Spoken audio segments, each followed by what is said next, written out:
Hello, সকলকে গণিত ক্লাসে স্বাগত। আজকে ক্লাসটি নিব বাস্তব সংখ্যার উপর। আজকে ক্লাসটি হবে বাস্তব সংখ্যা। তো এখানে বাস্তব সংখ্যা বলতে রিয়েল নাম্বারকে বলা হয়। তো বাস্তব সংখ্যায় আমরা প্রথমে শুরু করব সংখ্যার, অর্থাৎ সংখ্যার আদি থেকে আমরা শুরু করব অঙ্ক থেকে। কি বললাম? প্রথমে শুরু করব আমরা অঙ্ক থেকে। তো অঙ্ক বলতে কি বোঝায়? অঙ্ক বলতে বোঝায় যে কোনো পরিমাণ নির্দেশ করতে, কোনো পরিমাণ, যে কোনো কিছুর পরিমাণ নির্দেশ করতে যে চিহ্ন বা প্রতীক ব্যবহার করা হয়। ওকে, তাহলে যে চিহ্ন বা প্রতীক ব্যবহার করা হয় তাই হচ্ছে অঙ্ক। তাই হচ্ছে কি? অঙ্ক। তো অঙ্ককে ইংলিশে আমরা কি বলি? অঙ্ককে ইংলিশে আমরা বলি ডিজিট। কি বললাম? অঙ্ককে আমরা ইংলিশে বলতে পারি ডিজিট। ওকে, তো অঙ্ক, এখানে অঙ্ক কয়টি হইতে পারে? আমরা ক্লাস 6-এর বই শিখেছি যে অঙ্ক কয়টি হতে পারে। অঙ্ক হইতে পারে 10টি। তাহলে অঙ্ক কয়টি হয়? অঙ্ক 10টি। ওকে, তো অঙ্ক যে 10টি, সেই 10টি কোনগুলো?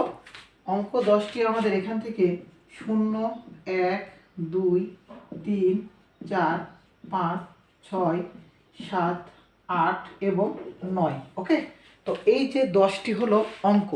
তো এই 10টি অঙ্কের মধ্যে আমাদের সার্থক অঙ্ক আছে কয়টি? সার্থক অঙ্ক আছে 9টি।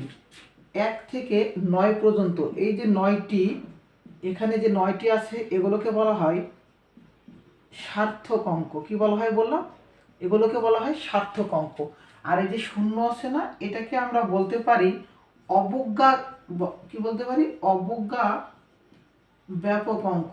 ওকে, যেটাকে আমরা বলতে পারি সাহায্যকারী অঙ্ক।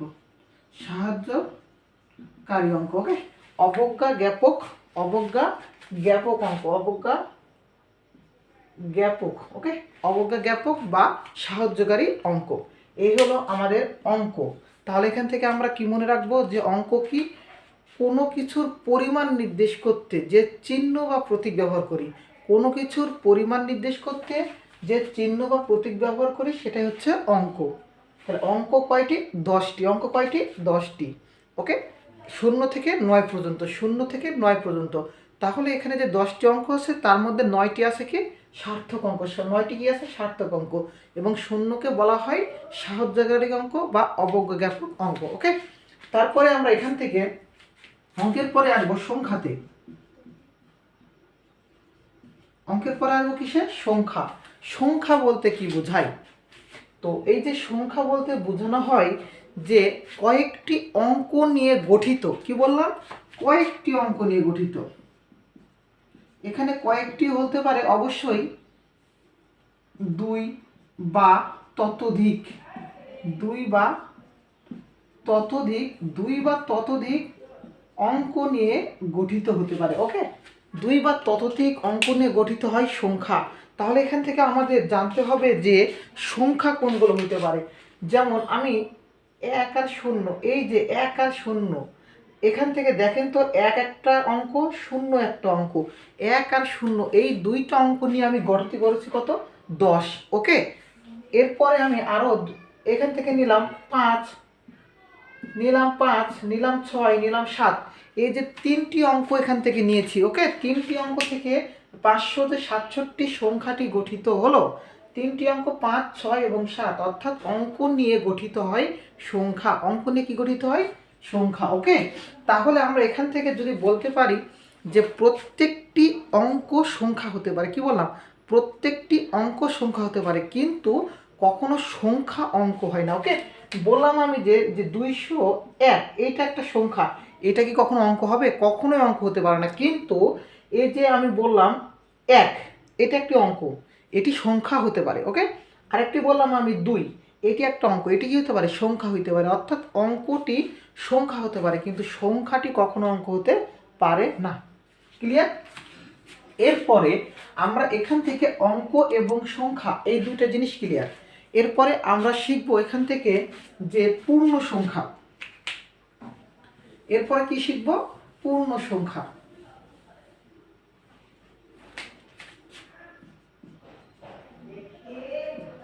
তাহলে এখান থেকে পূর্ণ সংখ্যা শিখব। পূর্ণ সংখ্যা বলতে কি বোঝানো হয়? পূর্ণ সংখ্যা বলতে বোঝানো হয় যে ওই সংখ্যাটি দশমিক হবে না অথবা ভগ্নাংশ হতে পারে না। কি বললাম? দশমিক বা ভগ্নাংশ হতে পারে না। অর্থাৎ পূর্ণ সংখ্যাটা আমাদের এই যে লব হর আছে না ভগ্নাংশে, মনে রাখবেন যে এখান থেকে শুধু লবটাই হইতে পারে, লবটা, এখানে হর কোনো যুক্ত সংখ্যা হইতে পারে না। যেমন আমি এখান থেকে পূর্ণ সংখ্যা বেশ কিছু পূর্ণ সংখ্যা নিলাম, যেমন -3, 1, 5 এইভাবে। হ্যাঁ, তো -3, 1, 5 এইগুলো এক একটি কি পূর্ণ সংখ্যা, এইগুলো এক একটি কি পূর্ণ সংখ্যা। তাহলে আমরা জানবো যে পূর্ণ সংখ্যা কয় প্রকার। কি বললাম? পূর্ণ সংখ্যা কয় প্রকার। আমরা এখান থেকে শিখব পূর্ণ সংখ্যা 3 প্রকার। কি শিখব? পূর্ণ সংখ্যা 3 প্রকার। তাহলে যদি পরীক্ষায় আসে পূর্ণ সংখ্যা কয় প্রকার, তাহলে কি লিখবো আমরা? পূর্ণ সংখ্যা 3 প্রকার। ওকে, তো দেখেন এখান থেকে যে ঋণাত্মক পূর্ণ সংখ্যা, ঋণাত্মক পূর্ণ সংখ্যা, আরেকটি আছে শূন্য, আরেকটি আছে ধনাত্মক পূর্ণ সংখ্যা। ওকে, তো ঋণাত্মক পূর্ণ সংখ্যা বলতে কি বোঝানো হয়? যেগুলো নেগেটিভ নাম্বার। কি বললাম? নেগেটিভ নাম্বার, নেগেটিভ নাম্বার, এবং সেটা পূর্ণ হইতে হবে। শূন্য বলতে এই যে শূন্য, আর ধনাত্মক বলতে যেগুলো পজিটিভ নাম্বার, যেগুলো পজিটিভ নাম্বার সেইগুলো হলো আমাদের ধনাত্মক পূর্ণ সংখ্যা। যেমন আমরা লিখলাম -3, -2, -1, 0, 1, 2, 3। এইদিকে পজিটিভ দিকে যাবে, এইদিকে মাইনাস নেগেটিভ দিকে যাবে। ওকে, তাহলে এইদিকে মাইনাস দিকে যাচ্ছে আর এইদিকে পজিটিভ দিকে যাচ্ছে, আর মিডিলে আছে কি শূন্য। এই যে আমাদের এই পাশের অংশকে বলা হয় ঋণাত্মক, এই পাশের অংশকে বলা হয় ধনাত্মক, আর মিডিলে একটা থাকবে কি শূন্য। এইগুলো আমাদের হলো পূর্ণ সংখ্যা। আমাদের বাস্তব সংখ্যায় আরও কিছু সংখ্যা জানতে হয়, যে আমরা এটা এই যে সংখ্যা রেখা আছে না, সংখ্যা রেখার মাধ্যমেও শিখতে পারি। তো দেখেন এখান থেকে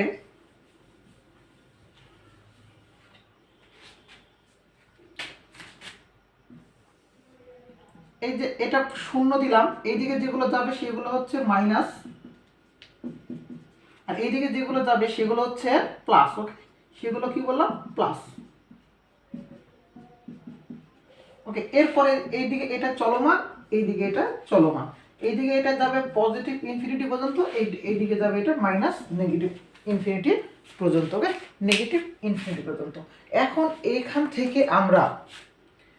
থেকে আমরা শিখব যে পূর্ণ সংখ্যার পরে আমাদের যে আরও কিছু সংখ্যা নিয়ে আলোচনা করা হয়, আরও সংখ্যা নিয়ে আলোচনা করা হয়, তার মধ্যে একটা শিখব অঋণাত্মক সংখ্যা। কি বললাম? অঋণাত্মক সংখ্যা। আরেকটি শিখব স্বাভাবিক সংখ্যা, স্বাভাবিক সংখ্যা। ওকে, একটি শিখব অঋণাত্মক সংখ্যা, একটি শিখব স্বাভাবিক সংখ্যা। তাহলে অঋণাত্মক সংখ্যা বলতে কি বোঝানো হয়? আমরা কোনো একটা শব্দের আগে যদি অ যুক্ত করি তাহলে আমরা মনে করি যে এইটা বিপরীত, তাই না? আমরা মনে করি যে বিপরীত, যেমন কাজ, অকাজ, অ দিলাম। তাহলে এখানে ঋণাত্মক, ঋণাত্মক যে কথাটা লিখছি এখানে, তো ঋণাত্মক মানে কি? Negative number. ঋণাত্মক মানে কি? নেগেটিভ। তাহলে এখানে নেগেটিভ, তাহলে এখানে নেগেটিভ যে আছে আমাদের সংখ্যাটি নেগেটিভ, তাহলে এইটার মানে অ দিয়েছি মানে কি মনে হচ্ছে? যে পজিটিভ মনে হচ্ছে, মানে ধনাত্মক সংখ্যা। আসলে এখানে অঋণাত্মক মানে মনে রাখতে হবে যে শূন্য সহ ধনাত্মক। অঋণাত্মক মানে কি বললাম? যে শূন্য সহ ধনাত্মক। কি বললাম? যে শূন্য সহ ধনাত্মক।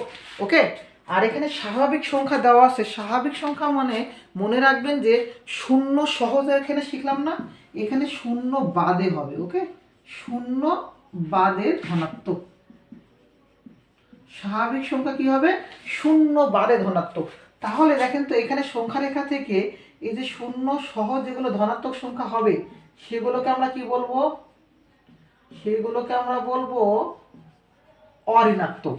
আর এই যে শূন্য বাদে যেগুলো ধনাত্মক হবে সেগুলোকে কি বলবো? স্বাভাবিক। এগুলোকে আমরা কি বলবো বলেন তো?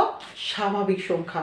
তাহলে এখান থেকে পরীক্ষায় যদি কোনো প্রশ্ন আসে যে ঋণাত্মক সংখ্যা, ধনাত্মক সংখ্যা, অঋণাত্মক সংখ্যা এবং স্বাভাবিক সংখ্যা এবং পূর্ণ সংখ্যা, তাহলে এগুলো নিয়ে কোনো আর সমস্যা থাকবে না। ওকে, তারপরে আমরা এখান থেকে এই যে স্বাভাবিক সংখ্যার পরে আমরা শিখব যে সংখ্যার যে স্থানীয় মান, সংখ্যার কি বললাম, স্থানীয় মান। ওকে, তো আমরা যে সংখ্যাগুলো শিখতেছি, এই যে আমি একটা সংখ্যা লিখলাম 5 6 7 2 8, এইভাবে যে ধরেন আরো কিছু বাড়িয়ে সংখ্যাটা লেখা যাবে। ওকে, তো আমি এখানে 5 সংখ্যার একটা সংখ্যা লিখলাম, 5 সংখ্যার একটা বড় একটা সংখ্যা লিখলাম। তো এখান থেকে আমাদের স্থানীয় মানটা জানতে হবে। স্থানীয় মান, তাহলে স্থানীয় মান বলতে দুই ধরনের বোঝানো হয়। স্থানীয় মান বলতে কয় ধরনের বোঝানো হয়?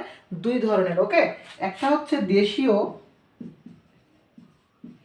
আরেকটা হলো আন্তর্জাতিক। কি বললাম? আরেকটি আন্তর্জাতিক। ওকে, একটিকে বললাম দেশীয়, আরেকটিকে বললাম আন্তর্জাতিক। তো দেশীয় বলতে কোনটাকে বোঝানো হয় এবং আন্তর্জাতিক বলতে কোনটা বোঝানো হয়? দেশীয় রীতিতে স্থানীয় মানের স্থানীয় মান কয়টি রয়েছে? দেশীয় রীতিতে 8টি, এবং আন্তর্জাতিক কয়টি আছে? আন্তর্জাতিক আছে 6টি। এইটি অনেক ইম্পর্টেন্ট প্রশ্ন যে পরীক্ষায় আসে, যে দেশীয় রীতি কয়টি? 8টি, এবং আন্তর্জাতিক রীতি কয়টি? 6টি। ওকে, তো দেশীয় রীতি বলতে বোঝানো হয় একক, দশক, শতক, হাজার, অযুত, লক্ষ, নিযুত, কোটি। এই যে এখানে কয়টি আছে? একক, দশক, শতক, হাজার, অযুত, লক্ষ, নিযুত, কোটি। কয়টি আছে আমাদের রীতি? কয়টি আছে?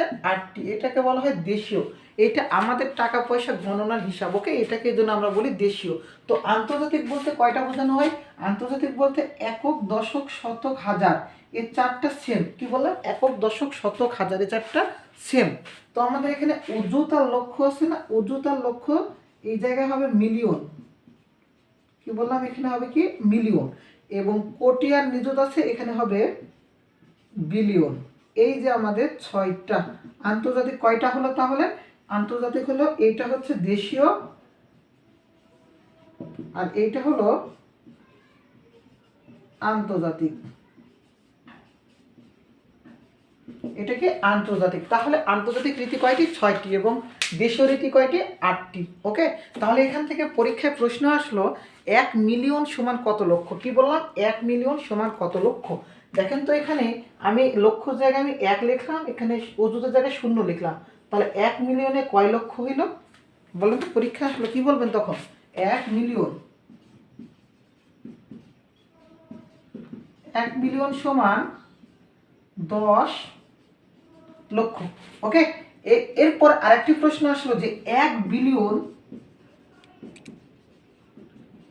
বিলিয়ন সমান কত কোটি? পরীক্ষা আসলো কি 1 বিলিয়ন সমান কত কোটি? মনে রাখবেন 1 বিলিয়নে কত কোটি হয়? 100 কোটি। 1 বিলিয়নে কত বললাম? 100 কোটি। তাহলে 1 বিলিয়নে কত কোটি হয়? 100 কোটি। ওকে, হ্যাঁ, এই হলো আমাদের দেশীয় এবং আন্তর্জাতিক রীতি। স্থানীয় মানের যে রীতি দুইটা ছিল, সেই দুইটা রীতি। ওকে, এরপরে আমরা আসব যে মৌলিক সংখ্যা, যৌগিক সংখ্যা। কি বললাম? মৌলিক এবং যৌগিক সংখ্যা। তো মৌলিক এবং যৌগিক সংখ্যা শেখার আগে আমরা বিভাজ্যতা শিখবো একটু। ওকে, বিভাজ্যতাও শিখতে হবে।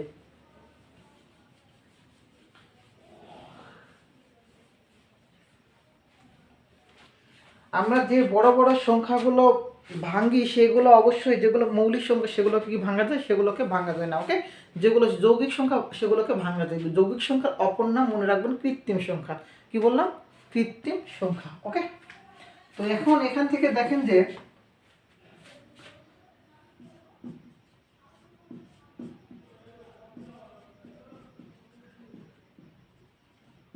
মৌলিক সংখ্যা, আরেকটি কি বললাম? যৌগিক বা কৃত্রিম। তো এখানে মৌলিক, যৌগিক, এবং এখানে আরেকটি সংখ্যা আমি শিখিয়ে দেব, সেটা হচ্ছে জটিল সংখ্যা। কি বললাম? আরেকটি সংখ্যা, যেটা এটাও চাকরি পরীক্ষায় আসে, জটিল সংখ্যা। এরপরে আমাদের সিরিয়ালে মূলদ সংখ্যা, অমূলদ সংখ্যা সব কিছুগুলো শিখিয়ে দেবো। এ একটা লেকচারে সকল কিছু থাকবে। তো দেখেন এখান থেকে মৌলিক সংখ্যা। মৌলিক সংখ্যা বলতে কি বোঝানো হয়? মৌলিক সংখ্যা বলতে বোঝানো হয় এমন একটি সংখ্যা যাকে এক অথবা ওই সংখ্যা ছাড়া বিভাজ্যতা করা যায় না। ওকে, কি বললাম? ওই সংখ্যা বা এক ছাড়া বিভাজ্য করা যায় না। বিভাজ্য কথার অর্থ কি? বিভাজ্য কথার অর্থ ভাঙ্গা যায় না। ওকে, তাহলে বিভাজ্য কথার অর্থ ভাঙ্গা, আর করা যায় না, ভাঙ্গা যায় না। তাহলে মৌলিক সংখ্যাগুলোকে আমরা কি করতে পারবো না? ভাঙতে পারবো না। এক আর ওই সংখ্যা ছাড়া কি করতে পারবো না? ভাঙতে পারবো না। ওকে, তো মৌলিক সংখ্যাতে এখানে আরেকটু ভালো করে ডিটেলস জানতে হয় যে মৌলিক সংখ্যার ডিটেলসটা তো আমি সিরিয়ালে এখান থেকে যৌগিক আর জটিল সংখ্যা একসাথে পড়াচ্ছি। তো এখান থেকে দেখেন যে মৌলিক সংখ্যার ডিটেলসটা। তো তাহলে এখান থেকে আরেকটি প্রশ্ন বললাম যে মৌলিক সংখ্যার উৎপাদক কয়টি? মৌলিক সংখ্যার উৎপাদক কয়টি? ওকে, মৌলিক সংখ্যা কি বললাম? উৎপাদক কয়টি? মনে রাখবেন মৌলিক সংখ্যার উৎপাদক দুইটি। দুইটি বলতে কোনটি? কি বলেছিলাম যে ওই সংখ্যা আর এক, এই দুই সংখ্যা ছাড়া যেহেতু মৌলিক সংখ্যাকে ভাগ করা যায় না সেহেতু এর উৎপাদক হলো দুইটি। ক্লিয়ার? তো আমরা যে সকল সংখ্যা শিখে আসলাম এখান থেকে স্বাভাবিক সংখ্যা, তো স্বাভাবিক সংখ্যার মধ্য থেকে আমরা মৌলিক সংখ্যা নির্ণয় করব। কি বললাম? স্বাভাবিক সংখ্যার ভিত্তিতে কি করব? মৌলিক সংখ্যা নির্ণয় করব। তো এখানে দেখেন যে সবচেয়ে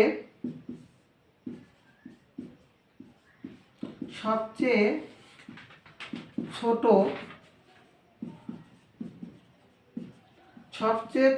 মৌলিক সংখ্যা কত? কি বললাম? যে সবচেয়ে ছোট মৌলিক সংখ্যা কত? ওকে, তারপরে বললাম যে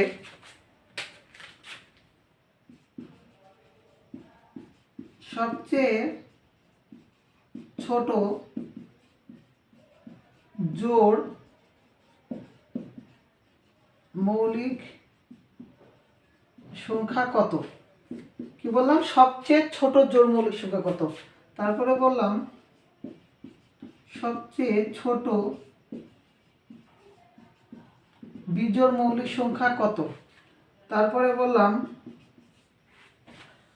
এক অঙ্কের সবচেয়ে ছোট মৌলিক সংখ্যা কত?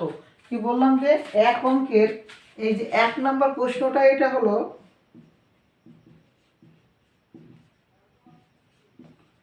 এক অঙ্কের এই সবচেয়ে ছোট মৌলিক সংখ্যা যে প্রশ্ন, এক অঙ্কেরও সেম প্রশ্ন। এখন পরীক্ষায় আসলো যে 2 অঙ্কের সবচেয়ে ছোট মৌলিক সংখ্যা কত? আরেকটি প্রশ্ন মনে রাখবেন যে 2 অঙ্কের সবচেয়ে বড় মৌলিক সংখ্যা কত? ওকে, এইভাবে প্রশ্নগুলো ভালোভাবে জানতে হবে। 1 অঙ্কের, 2 অঙ্কের, 3 অঙ্কের। ওকে, তো এখানে দেখেন যে সবচেয়ে ছোট মৌলিক সংখ্যা কত। আমি কি বলেছিলাম যে মৌলিক সংখ্যা জানার সময় আমাদের ভালোভাবে জানতে হবে যে স্বাভাবিক সংখ্যা। তাহলে স্বাভাবিক সংখ্যা আমি কোনগুলো বলেছিলাম বলেন তো? স্বাভাবিক সংখ্যা বলেছিলাম যে 1, 2, 3, 4, 5, 6, 7, 8, 9, 10, 11, 12 ... এরপর যাতে আছে। ওকে, 1 থেকে এইভাবে পজিটিভ দিকে যাবে, এগুলো হচ্ছে স্বাভাবিক সংখ্যা। তাহলে আমি প্রশ্ন বলেছি সবচেয়ে ছোট মৌলিক সংখ্যা বা এক অঙ্কের মৌলিক সংখ্যা। এক অঙ্কের মৌলিক সংখ্যা। এখানে একটা জিনিস ভালো করে মনে রাখবেন যে স্বাভাবিক সংখ্যা এক মৌলিক সংখ্যা নয়। কি বললাম? এক মৌলিক সংখ্যা নয়। ওকে, এখান থেকে মনে রাখবেন 2। দেখেন যে এখান থেকে 2কে আমরা 2 আর 1 ছাড়া কোনো সংখ্যা দ্বারা আমরা কি করতে পারবো না? ভাঙতে পারবো না বা বিভাজ্য করতে পারবো না। তাহলে সবচেয়ে ছোট মৌলিক সংখ্যা আমাদের কত? 2। সবচেয়ে ছোট মৌলিক সংখ্যা কত? 2। ওকে, সবচেয়ে ছোট জোড় মৌলিক সংখ্যা কত? সবচেয়ে ছোট জোড় মৌলিক সংখ্যা আমাদের কত হবে? 2 হবে। সবচেয়ে ছোট জোড় মৌলিক সংখ্যা কত? 2। সবচেয়ে ছোট বিজোড় মৌলিক সংখ্যা। বিজোড় আমাদের যেহেতু বলেছিলাম যে এক মৌলিক সংখ্যা হতে পারে না, সুতরাং একবার, তাহলে 3, এই 3 সংখ্যাকে আমরা কি বলতে পারি? সবচেয়ে ছোট বিজোড় মৌলিক সংখ্যা। ওকে, তাহলে 3 হবে সবচেয়ে ছোট বিজোড় মৌলিক সংখ্যা। এরপর প্রশ্ন বলেছি যে 2 অঙ্কের সবচেয়ে ছোট মৌলিক সংখ্যা। দেখেন তো এগুলো সবগুলো 1 থেকে 9 পর্যন্ত সবগুলো 1 অঙ্কের, তাই না? এগুলো কি 1 অঙ্কের। তাহলে 2 অঙ্কের কোথা থেকে শুরু? 10 থেকে। তাহলে দেখেন তো 10, 11, 12, আমরা 10কে কি করতে পারি? বিভাজ্য করতে পারি 1 দ্বারা, 2 দ্বারা, 5 দ্বারা, 10 দ্বারা। তাহলে দেখেন তো 1 এবং ওই সংখ্যা ছাড়াও বাদ বাকি 2 এবং 5 রয়েছে, অর্থাৎ 10টা কি না? মৌলিক সংখ্যা না। 10টা কি সংখ্যা না? মৌলিক সংখ্যা না। ওকে, তাহলে এখান থেকে দেখেন 11 কি আসছে? 11। তাহলে সব 2 অঙ্কের সবচেয়ে ছোট মৌলিক সংখ্যা কত হবে? 11, অর্থাৎ 11। ওকে, এরপর বলেছি 2 অঙ্কের সবচেয়ে বড় মৌলিক সংখ্যা। 2 অঙ্কের সবচেয়ে বড় মৌলিক সংখ্যা বলেন তো। এখান থেকে আমরা এই যে 100 থেকে আমরা নিচে আসবো, এটা হচ্ছে 3 অঙ্কের, তাই না? তার আগে আছে 99, তার আগে আছে 98, তার আগে আছে 97, তার আগে আছে 96, এইভাবে দেখেন তো 95। ওকে, এইভাবে আমরা যদি পেছনে ফিরি তাহলে কি আমরা পাবো? মৌলিক সংখ্যা বের করতে পারবো। তাহলে এখান থেকে মনে রাখবেন যে সবচেয়ে 2 অঙ্কের সবচেয়ে বড় মৌলিক সংখ্যা কোনটি, এইটা আপনারা অবশ্যই কমেন্ট করবেন। ওকে, এটা আপনারা অবশ্যই কি করবেন? কমেন্ট করবেন এইটা। এরপর মৌলিক সংখ্যার ওপর আরও যে বিস্তারিত আলোচনা রয়েছে সে আলোচনাটি করব, এরপর দেখতে থাকেন।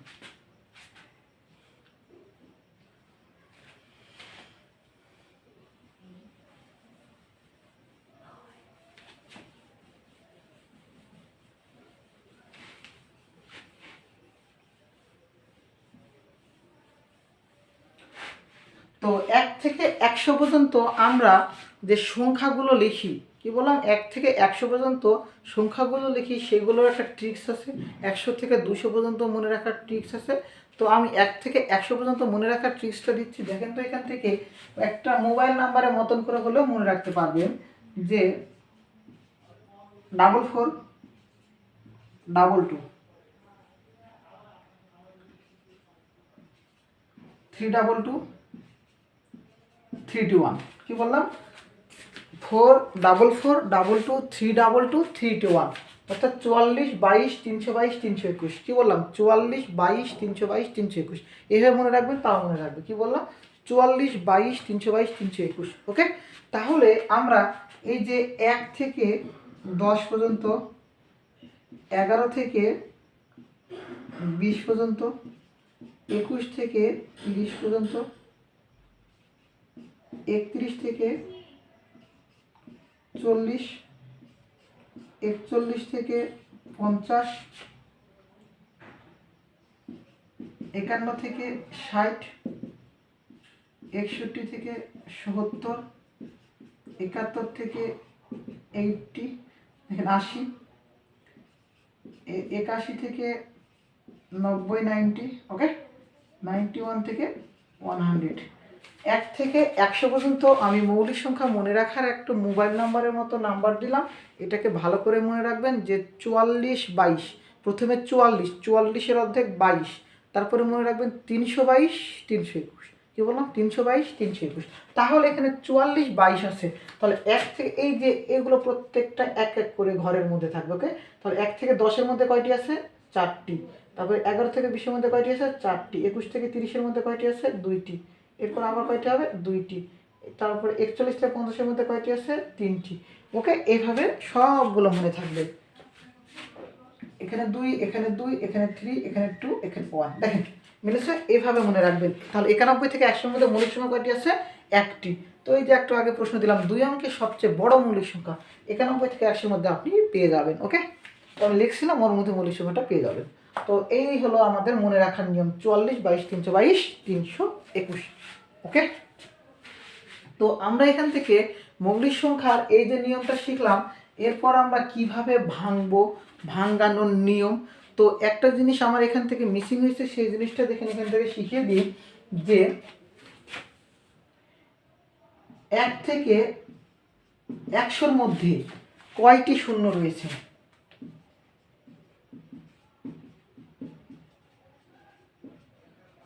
কি বললাম, 1 থেকে 100-র মধ্যে কয়টি শূন্য রয়েছে? ভালোভাবে মনে রাখবেন, 1 থেকে 100-র মধ্যে শূন্য আছে কয়টি? 11টি। কয়টি বললাম? 11টি। ওকে, এই যে 10, এই যে 20, 30, 40, 50, 60, 70, 80, 90, 100। শেষের ঘরে একটা সংখ্যা বেশি থাকার জন্য এখানে 11 দেখেন, 1 2 3 4 5 6 7 8 9 10 11। ওকে, তাহলে 1 থেকে 100-র মধ্যে মৌলিক সংখ্যার শূন্য রয়েছে কয়টি? 11টি। ক্লিয়ার? এরপরে আমরা শিখবো যে বিভাজ্য, যে মৌলিক সংখ্যা থেকে আমরা মৌলিক সংখ্যা যে বিশাল বড় বড় সংখ্যা দিব সেটা কি বিভাজ্য হয় কি হয় না, অর্থাৎ মৌলিক সংখ্যা নির্ণয় করার জন্য একটা ট্রিক্স দেবো। দেখেন তো, আমি বললাম একটা সংখ্যা 147, 147, এটা কি মৌলিক কি মৌলিক নয়? ওকে, আরেকটি আমি সংখ্যা দিলাম বিশাল বড়, দেখেন এখানে 74712 এটা মৌলিক কি মৌলিক নয়? ওকে, তো আমরা একটা পরীক্ষায় বসলাম, যে পরীক্ষায় দেখলাম যে একটা বিশাল বড় সংখ্যা যার শেষ 3213, আর একটা সংখ্যা দিলাম 2111151232। এইভাবে এই যে বিশাল একটা সংখ্যা, এটা একটা সংখ্যা। তবে মনে রাখবেন যে মৌলিক সংখ্যা যদি বলে, যদি এককের ঘরে জোড় সংখ্যা থাকে, কি বললাম, এককের ঘরে যদি জোড় সংখ্যা থাকে ওই সংখ্যাটি কখনোই মৌলিক সংখ্যা হবে না। সেজন্য বলা হয় যে যতগুলো আমরা পূর্ণ সংখ্যা পাবো, পূর্ণ সংখ্যার মধ্যে সবচেয়ে ছোট জোড় মৌলিক সংখ্যাই 2, এছাড়া কোনো জোড় মৌলিক সংখ্যা কখনোই হতে পারে না। ওকে, তাহলে এটা একটা কি সংখ্যা? কৃত্রিম বা যৌগিক সংখ্যা। তাহলে কৃত্রিম বা যৌগিক সংখ্যা বলতে বোঝানো হয় যে সংখ্যা কি করতে পারবো? ভাঙতে পারবো। ওকে, আর এখানে দেখেন যে এই যে এত বড় একটা সংখ্যা দিয়েছি, তো এই সংখ্যাটি মৌলিক কি মৌলিক নয়? তো আপনাদের এই সংখ্যাটি একটু ধৈর্য সহকারে দেখেন, অবশ্যই পারবেন। তো আগে বিভাজ্যটা ভালো করে শিখব।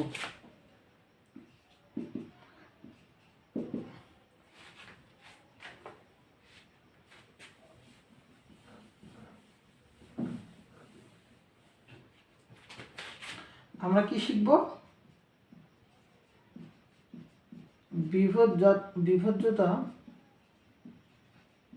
নির্ণয়। ওকে, তো আমি একটা সংখ্যাকে 2 দ্বারা বিভাজ্য হবে কিনা, 3 দ্বারা হবে কিনা, 4 দ্বারা হবে কিনা, 5 দ্বারা, 6 দ্বারা, 7 দ্বারা, 7 দ্বারা বলতে না, 8 দ্বারা আর 9 দ্বারা, এই কয়টা সংখ্যা আমরা মানে বিশাল বড় বড় সংখ্যাগুলোকে আমরা বিভাজ্য করতে পারবো কিনা, অঙ্কগুলো দেখলেই আমরা বুঝতে পারবো আসলে সম্ভব কিনা। তো মনে রাখবেন, যদি কি বললাম, একটা বিশাল বড় সংখ্যা যদি জোড় সংখ্যা হয়, কি বললাম, জোড় হয়, তাহলে এটি 2 দ্বারা বিভাজ্য হবে। সবচাইতে সহজ নিয়ম এই একটি, তারপর থেকে একটু ক্রিটিক্যাল হবে। ওকে, তাহলে যদি বিশাল বড় সংখ্যাটি কি হয়, জোড় হয়, তবে কি হবে? মৌলিক সংখ্যা, সেটা কি হবে? 2 দ্বারা বিভাজ্য হবে। তাহলে কি হবে? সেটা 2 দ্বারা বিভাজ্য হবে। এবার 3-এর নিয়ম, যে আপনাকে একটা বিশাল বড় সংখ্যা দেওয়া হলো 4 1 3 2 1 3, এইভাবে ধরেন আরো একটা বিশাল সংখ্যা দেওয়া হলো, এই যে এই সংখ্যাটা দেখেন 4 1 3 2 1 3 1, এই যে বিশাল একটা বড় সংখ্যা, এইটা 3 দ্বারা বিভাজ্য কি না যদি নির্ণয় করতে বলা হয়, তবে এত বড় সংখ্যাকে 3 দ্বারা যদি ভাগ করতে লাগেন তাহলে অবশ্যই কি হবে? সময় লাগবে। সেজন্য ভালো করে মনে রাখবেন যে যে কয়টা সংখ্যা থাকবে, অর্থাৎ সংখ্যাগুলোর কি করবেন? যোগ করবেন। সংখ্যাগুলোর যোগ বা সংখ্যাগুলোর সমষ্টি করে যে কয়টি সংখ্যা থাকবে এখানে, যেমন আছে 1 2 3 4 5 6 7, অর্থাৎ সংখ্যা যে কয়টি থাকবে সংখ্যা দ্বারা কি করবেন? সংখ্যা দ্বারা ভাগ করবেন, সংখ্যা দ্বারা ভাগ করবেন। ওকে, যে কয়টি সংখ্যা আছে, যেমন আমি এটা দেখাই তো, আছে সংখ্যাগুলোর সমষ্টি, তাহলে সংখ্যাগুলোর সমষ্টি করে 4 যোগ 1 যোগ 3 যোগ 2 যোগ 1 যোগ 3 যোগ 1। দেখেন তো সংখ্যাগুলোর আমি কি করেছি? সমষ্টি ভাগ। এখানে কয়টি সংখ্যা আছে? 1 2 3 4 5 6 7, কয়টি আছে? আমরা 7 দ্বারা কি করব? ভাগ করব। ভাগ করে যদি এটা ভাগ করে ভাগফল যদি পাওয়া যায় একটা পূর্ণ সংখ্যা, তবে এটা 3 দ্বারা বিভাজ্য। বা যদি ভাগ করে ভাগফলটা পূর্ণ সংখ্যা না পাই, তবে এটা 3 দ্বারা বিভাজ্য হবে না। তো যোগ করেন, 4 আর 1 যোগ করলে 5, 5 আর 3 যোগ করলে 8, 8 2 যোগ করলে 10, 10 আর 1 যোগ করলে 11, 11 আর 3 যোগ করলে 14 আর 1 কত হয় 15। কত হইলো 15, সরি 7 দ্বারা ভাগ করছি কেন, 3 দ্বারা ভাগ করব। কি দ্বারা ভাগ করব, সবগুলো সংখ্যা করে 3 দ্বারা ভাগ করব। কত দ্বারা ভাগ করব, 3 দ্বারা ভাগ করব। ওকে, তাহলে সবগুলো যোগ করেন তো, যোগ করে কত হইলো 15। তো ভাগ করব 3 দ্বারা, 3 দ্বারা ভাগ করে 15কে 3 দ্বারা ভাগ যায়, 15কে 3 দ্বারা ভাগ দেয় 3 কে 3, 3 5 15, তাহলে ভাগফল কত হলো 5। এটা একটা কি সংখ্যা, পূর্ণবর্গ সংখ্যা। এটা একটা পূর্ণ সংখ্যা, এটা একটা কি সংখ্যা, পূর্ণ সংখ্যা। ভাগফলটা পূর্ণ সংখ্যা, সেহেতু এটা কি দ্বারা বিভাজ্য হবে, 3 দ্বারা বিভাজ্য হবে। ওকে, এরপর 4 দ্বারা, এরপরে আমরা শিখব যে 4 দ্বারা। ওকে, তো দেখেন যে 4 দ্বারা মনে রাখবেন যে এই যে এককের ঘরের সংখ্যা এবং দশকের ঘরের সংখ্যা, যদি এই দুই সংখ্যা যদি 4 দ্বারা ভাগ করা যায়, একক আর দশকের সংখ্যাকে যদি 4 দ্বারা ভাগ করা যায়, তবে সংখ্যাটি কি হবে, 4 দ্বারা বিভাজ্য হবে। এই যে ধরেন একটা সংখ্যা দিলাম 420 3 2, এই যে একক আর দশক 32 যদি 4 দ্বারা ভাগ যায়, তবে সংখ্যাটি পুরোটাই বিভাজ্য 4 দ্বারা হবে। 4 8 32, অর্থাৎ এটা কি হবে, 4 দ্বারা বিভাজ্য হবে। এই হলো আমাদের 4-এর নিয়ম, একক আর দশকের সংখ্যাটি 4 দ্বারা ভাগ দিতে হবে। 5-এর নিয়ম, তো মনে রাখবেন যে 5 দ্বারা বিভাজ্যের জন্য মনে রাখবেন এককের ঘরে, কি বললাম, এককের ঘরে 0 অথবা 5, এই 0 আর 5 যদি খুঁজে পান, যেমন এই যে বিশাল বড় একটা সংখ্যা দিয়ে দিলাম 1 1 1 1, এই যে 5, অথবা অনেক বড় সংখ্যা দিয়ে দিলাম শেষে একটা দিলাম 0, যদি এককের ঘরে 5 অথবা 0 খুঁজে পান, তবে এটা 5 দ্বারা বিভাজ্য হবে। কি বললাম, যদি এককের ঘরে 0 অথবা 5 পান, তবে সংখ্যাটি কত দ্বারা বিভাজ্য হবে, 5 দ্বারা বিভাজ্য হবে। ওকে, এরপরে আসি আমরা 6 দ্বারা বিভাজ্যের নিয়ম। এরপরে আসি কি বললাম, 6 দ্বারা বিভাজ্য নিয়ম। তো 6 দ্বারা বিভাজ্য নিয়ম মনে রাখবেন যে সংখ্যাটিকে 2 দ্বারা বিভাজ্য হতে হবে, সংখ্যাটিকে 3 দ্বারা বিভাজ্য হতে হবে। কি বললাম, সংখ্যাটিকে 2 দ্বারা বিভাজ্য হতে হবে, সংখ্যাটিকে 3 দ্বারা বিভাজ্য হইতে হবে। সুতরাং একটা বিশাল বড় যদি আমি সংখ্যা নিই, এই যে এত বড় একটা সংখ্যা নিলাম, তো এই সংখ্যাটি যদি বিজোড় হয়, তবে কখনোই 6 দ্বারা বিভাজ্য হবে না। কি বললাম, যদি বিজোড় হয় কখনোই হবে না। অর্থাৎ আমরা জোড় সংখ্যা যদি হয়, যেমন আমি 2 লিখলাম, এই যে এটা জোড় সংখ্যা, সেহেতু এটা 2 দ্বারা বিভাজ্য হবে, এবং 3 দ্বারা বিভাজ্য হবে কিনা সেজন্য কি করব, সবগুলো সংখ্যাকে কি করব, যোগ করব, যোগ করে 3 দ্বারা ভাগ দেব। যেমন এখানে যোগ করি, 3 আর 1 যোগ করলে 4, 4 আর 3 7, 7 আর 1 8, 8 2 10, আর 1 11, 11 আর 2 13, অর্থাৎ 3 দ্বারা 13কে ভাগ যায় না, মানে 3 দ্বারা বিভাজ্য হবে না। অর্থাৎ এই সংখ্যাটা 6 দ্বারাও বিভাজ্য হবে না। যদি এখানে আরেকটা আমি 2 দিতাম, মানে 15 হইতো, 3 দ্বারা বিভাজ্য হয়, সুতরাং এটাও 6 দ্বারা তখন বিভাজ্য হবে। তাহলে কি মনে রাখবেন যে 6 দ্বারা বিভাজ্য নিয়ম, যে 2 দ্বারাও বিভাজ্য যাইতে হবে, 3 দ্বারাও যাইতে হবে। যদি বিজোড় সংখ্যা হয়, অবশ্যই ওই সংখ্যাটি 6 দ্বারা বিভাজ্য হবে না, কারণ 2 দ্বারা কখনো বিজোড় সংখ্যা বিভাজ্য হয় না। তাহলে 2 আর 3 দ্বারা বিভাজ্য হলে সংখ্যাটি 6 দ্বারা বিভাজ্য হবে। ওকে, এই ছিল আমাদের 6 নিয়ম। এরপরে আমরা শিখবো 8 এবং 9 নিয়ম। এরপরে কি শিখবো আমরা, 8 এবং 9 নিয়ম। তো দেখেন এখান থেকে 8 এবং 9 নিয়ম। তো 8 নিয়ম হচ্ছে এককের ঘরের সংখ্যা, দশকের ঘরের সংখ্যা এবং শতকের ঘরের সংখ্যা, এইদিকে যত সংখ্যা থাকুক, এই 3 সংখ্যা যদি 8 দ্বারা বিভাজ্য হয়, এই 3 সংখ্যা যদি 8 দ্বারা বিভাজ্য হয়, তবেই সংখ্যাটি 8 দ্বারা বিভাজ্য হবে, তবেই সংখ্যাটি 8 দ্বারা বিভাজ্য হবে। ওকে, আমি একটা বিশাল বড় সংখ্যা দিলাম, এই যে ধরেন 32, এটাকে 8 দ্বারা কি বিভাজ্য করা যায় নাকি দেখবেন, যদি বিভাজ্য করা যায় তবে 8 দ্বারা বিভাজ্য হবে। ওকে, 9 দ্বারা বিভাজ্যের নিয়ম, যেমন আমরা 3-এর নিয়ম শিখছি না, সবগুলো সংখ্যা যোগ করে 3 দ্বারা বিভাজ্য, এখানেও সেম, সবগুলো সংখ্যার যোগ করবেন, সবগুলো সংখ্যা কি করবেন, সবগুলো সংখ্যার সমষ্টি করার পর ভাগ দিবেন 9 দ্বারা। ওকে, ভাগ দিবেন কত দ্বারা, 9 দ্বারা। যদি সবগুলো সংখ্যা সমষ্টি করে 9 দ্বারা ভাগ করা যায়, তাহলে মনে করেন সবগুলো সংখ্যা যোগ করে আপনি 18 পাইলেন। 9 দ্বারা কি ভাগ করা যায়, 9 দুগুণ 18, সুতরাং এই বিশাল বড় সংখ্যাটাও কি হবে, 9 দ্বারা বিভাজ্য হবে। ওকে, এই হলো আমাদের বিভাজ্য নিয়ম। ক্লিয়ার? এরপরে আমরা শিখব যে এখান থেকে মূলদ, অমূলদ সংখ্যা। কি বললাম, এরপরে শিখবো আমরা মূলদ অমূলদ। এরপর দুইটা টপিক শিখাবো, মূলদ অমূলদ এবং জোড় বিজোড়। ওকে, মূলদ অমূলদ এবং জোড় বিজোড় দিয়ে আমরা এই বাস্তব সংখ্যার লেকচারটি শেষ করব।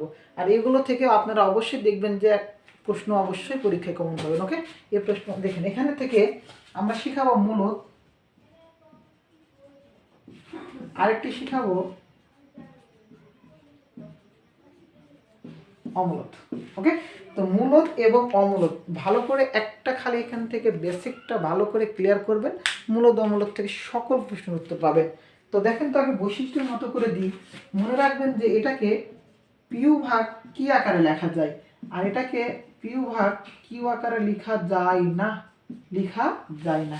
ওকে, তবে 2 নাম্বার মনে রাখবেন যে মূলদ সংখ্যা পূর্ণ সংখ্যা হবে।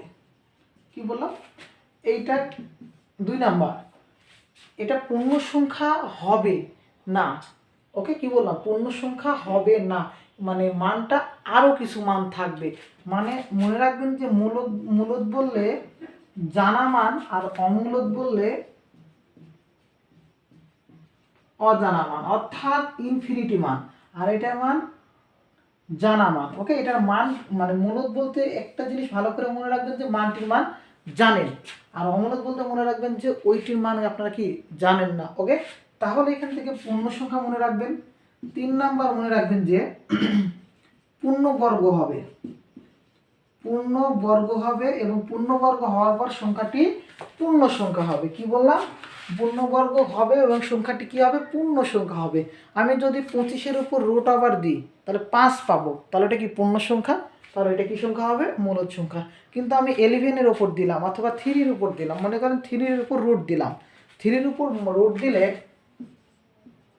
এর মান হয় 1.732 dot dot dot dot dot dot. মান কি জানি, মান হলো জানি না।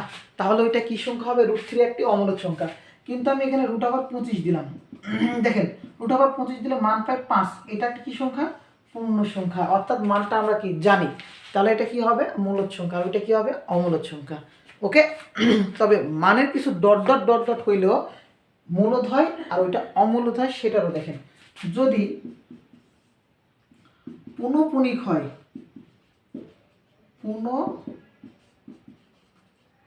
হয় তবে সংখ্যাটি মূলদ হবে, আর এইটা হলো পুনঃপুনিক হবে না, পুনঃপুনিক হবে না। ওকে, পুনঃপুনিক হবে না অর্থাৎ এই মানটা অজানাতে অজানাই থাকবে, আর এটার মান পুনঃপুনিক হয় অর্থাৎ এই মানটা মনে রাখবেন যে একটা জিনিস রিপিট হবে। যেমন আপনাকে আমি একটা সংখ্যা দিলাম 1.333 dot dot dot dot dot, আর এখানে দিলাম মনে করেন 1.342131521521, এইভাবে সংখ্যা ডট ডট ডট, মানে এটা কি রিপিট হচ্ছে না, ওই সংখ্যাটা কি মানে এলোমেলোভাবে চলমান রয়েছে। যেমন √3-এর মান চলমান ছিল, আরও মান ছিল, এটা পুনঃপুনিক হবে না, এইটা হবে অমূলদ সংখ্যা। আর এখানে পুনঃপুনিক হয়, দেখেন 1.3333 ডট ডট ডট, অর্থাৎ এইটা লেখা যায় যে 1.3 উপর পুনঃপুনিক, মানে 3টা বারবার আছে, মাথার উপর যদি কোনো একটা ডট দেওয়া হয় ওটাকে পুনঃপুনিক বলা হয়, মানে ওই সংখ্যাটাকে বারবার আছে সেটা বোঝানোর জন্য এই চিহ্ন দেওয়া হয়। তাহলে পুনঃপুনিক থাকলে সংখ্যাটি হবে মূলদ সংখ্যা। কি বললাম, সংখ্যাটি কি হবে, মূলদ সংখ্যা। আমি আপনাকে একটা সংখ্যা দিলাম যে পিউ ভাগ কিউ আকারের হবে। ওকে, আমি একটা দিলাম 10/3, তাহলে এইটা মূলদ না অমূলদ, এইটা আপনারা কমেন্টে জানাবেন, মূলদ না অমূলদ হবে, এটা কি করবেন, কমেন্টে জানাবেন। 10/3 এটাকে ভাগ করে দেখবেন, ক্যালকুলেট করে দেখবেন 0.3333, মানে চলমান রবে। ওকে, চলমান থাকবে, তাহলে এটা পুনঃপুনিক হচ্ছে, তাহলে এটা মূলদ হবে না অমূলদ হবে, শুধু কমেন্টে জানাবেন। এরপরে আমি আরও কিছু শিখাবো যে এখান থেকে আরও কিছু আছে পূর্ণবর্গ। ধরেন হচ্ছে 5-এর উপর আমি যদি বর্গ করি হয় কত বলেন তো, 25। 3-এর উপর বর্গ করি কত হয় বলেন তো, 9। এইভাবে আমরা 6-এর উপর বর্গ করলে কত হয়, 36। এরপর 7-এর উপর বর্গ করলে কত হয়, 49। এইভাবে আমরা বর্গ, বড় বড় সংখ্যার বর্গ করে শিখবো। 15-এর উপর বর্গ করলে কত হয়, 225।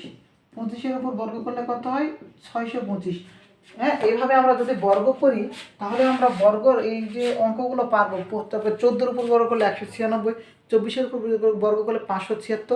এইভাবে অঙ্কগুলোকে আমরা ভালো করে খেয়াল করে রাখবো। যেগুলো বর্গ করে পূর্ণ সংখ্যা পাবো সেটা হবে মূলদ, আর যেটা বর্গ করে পূর্ণ সংখ্যা হবে না, অর্থাৎ আমরা মানই জানি না, এরপর চলমান রয়েছে, মান কোনোটা রিপিট না, তাহলে সেটা কি হবে?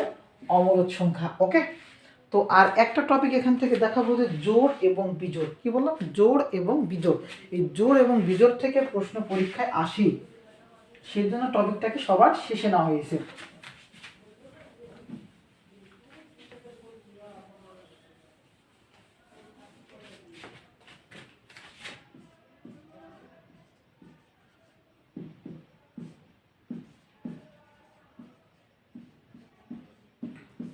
আমরা জোড় এবং বিজোড় এই দুইটা সংখ্যা বুঝি এবং জানি। জোড় সংখ্যা কোনগুলো, বিজোড় সংখ্যা কোনগুলো। আপনাকে একটা প্রশ্ন করলাম যে শূন্য জোড় না বিজোড় সংখ্যা, এটা আপনারা কমেন্টে জানাবেন যে শূন্য জোড় না বিজোড় সংখ্যা। ওকে, তাহলে জোড় আর বিজোড় আমি এখানে একটা যেটার মান জানি না, ওকে, এটাকে আমি এন কল্পনা করলাম। কি বললাম? এন। দেখেন তো আমি একটা সংখ্যা 2 এর সাথে অর্থাৎ জোড় সংখ্যার সাথে আমি এন গুণ করলাম, এ পাশে একটা আমি বিজোড় সংখ্যার সাথে এন গুণ করলাম। এখন এন এর মান যদি আমি এখানে বিজোড় দিই, এন এর মান যদি জোড় দিই, কি বললাম? একবার এন এর মান কি করলাম? বিজোড় দিলাম, এন এর মান একবার জোড় দিলাম। যদি আমি এখানে এন এর মান বিজোড় দিই তাহলে এই 2n এ কি হচ্ছে? ওকে, দেখেন তো এখানে এন এর মান আমি কত দিলাম? একবার 1 দিলাম। তাহলে দেখেন এখানে 1 দিই অথবা 2 দিই না কেন, যদি জোড় সংখ্যা থাকে, কি বললাম? যদি জোড় সংখ্যা থাকে সেই সংখ্যার সাথে যে কোনো সংখ্যার গুণ করলে জোড় সংখ্যা হবে। কি বললাম? যদি জোড় সংখ্যা থাকে তার সাথে যে কোনো সংখ্যা গুণ করলে জোড় সংখ্যা হবে। কিন্তু যদি বিজোড় সংখ্যা থাকে, বিজোড় সংখ্যার সাথে বিজোড় সংখ্যা গুণ করি তবে বিজোড় সংখ্যা হবে। আর বিজোড় সংখ্যার সাথে যদি আমি জোড় সংখ্যা যোগ করি, গুণ করি, তবে সংখ্যাটি হয়ে যাবে জোড়। এই জিনিসটা ভালো করে মনে রাখবেন যে জোড় সংখ্যার সাথে জোড় সংখ্যা গুণ করলে জোড় হয়, বিজোড় সংখ্যার সাথে বিজোড় সংখ্যা গুণ করলে বিজোড় হয়। কিন্তু জোড়ের সাথে বিজোড় অথবা বিজোড়ের সাথে জোড় যদি গুণ করি সবসময় কোথায় চলে আসবে? জোড়ে চলে আসবে। মনে থাকবে কিসে আসবে? জোড়ে আসবে। যখনই ব্যতিক্রম খুঁজে পাবেন তখনই হয়ে যাবে জোড়। অর্থাৎ দেখবেন যে যখন ধরেন এইটা হলো সাদা আর এইটা হলো কালো, যখন সাদার কালো রাস্তাতে হেঁটে যাবে সূর্যের তাপে কী হয়ে যাবে? দুইজনের কালারের মধ্যে একজনের মধ্যে কী হয়ে যাবে? ডিফল্ট হয়ে যাবে। অর্থাৎ মনে রাখবেন তখনটা ফিরে আসবে কিসে? ওই ঝামেলার মধ্যে। ঝামেলা বলতে জোড়ের মধ্যে ফিরে আসবে। এই হলো আপনাদের জোড় এবং বিজোড়। ওকে, তাহলে এটা বাদ দিয়ে আমি এখন এই ধরেন 2n প্লাস 1 দিলাম এবং 2n প্লাস 2 দিলাম। এখন এইখানে জোড় আর বিজোড় কোনটা হবে? এখানে n এর মান আপনি যাই দেন না কেন, n এর মান আপনি জোড় দেন আর বিজোড় দেন, যাই দেন না কেন, তাহলে এই 2n এর মান কি হচ্ছে বলে? এতটুকু মান তো জোড়ই হচ্ছে। কারণ একটু আগে বললাম যে জোড়ের সাথে জোড় বিজোড় যেটাই গুণ করি না কেন কি হবে? জোড় হবে। এখন জোড় আর বিজোড় ডিপেন্ড করবে কার উপর? এই যে কিছু আরও যুক্ত করা আছে, +1 +2 করা আছে, তাহলে এই +1 এবং +2 এর উপর ডিপেন্ড করে এখানে জোড় বিজোড় ডিপেন্ড করা হবে। ওকে, যদি বিজোড় যোগ করা থাকে সংখ্যাটি হবে বিজোড়, যদি জোড় যোগ করা থাকে সংখ্যাটি হবে জোড়। ওকে, এখন সেমভাবে আমি আরেকটি সংখ্যা ধরেন 2n, তার সাথে আমি 1 বিয়োগ করলাম, 2n - 2 বিয়োগ করলাম। তাহলে এখানে দেখেন যে বিয়োগ চিহ্ন যদি থাকে তবে এখানে যদি বিজোড় বিয়োগ করা হয় সংখ্যাটি হয়ে যাবে পুরোটাই বিজোড়, যদি জোড় বিয়োগ করা হয় সংখ্যাটি হবে জোড়। ওকে, এই হলো আমাদের জোড় এবং বিজোড়। এখান থেকেও প্রশ্ন করা হয়, তো এইগুলো ভালো করে পড়াশোনা করবেন, দেখবেন এই ক্লাস থেকে আপনারা অবশ্যই পরীক্ষায় কমন পাবেন। সকলকে আজকের এই ক্লাসটি দেখার জন্য ধন্যবাদ।